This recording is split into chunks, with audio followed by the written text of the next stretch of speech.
നമ്മളിന്ന് മടപ്പമ്പലത്തിലാണ്. ഇവിടെ നല്ല ചാലുകളെല്ലാം ഉണ്ട്. ഇവിടെ കുറേ കല്ലുകളെല്ലാം ഉണ്ട്. അപ്പൊ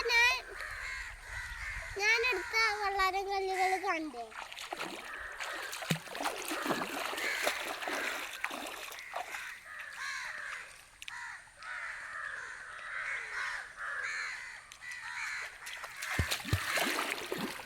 ഇതാണ് എൻ്റെ വള്ളാരം കല്ലുകൾ.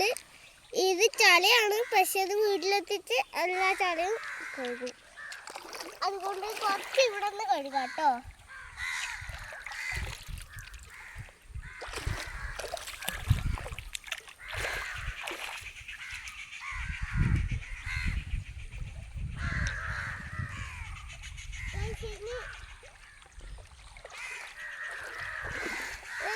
നമ്മ വന്നാല് നമ്മ ഇവിടെ നിന്ന് കുളിക്കും കേട്ടോ.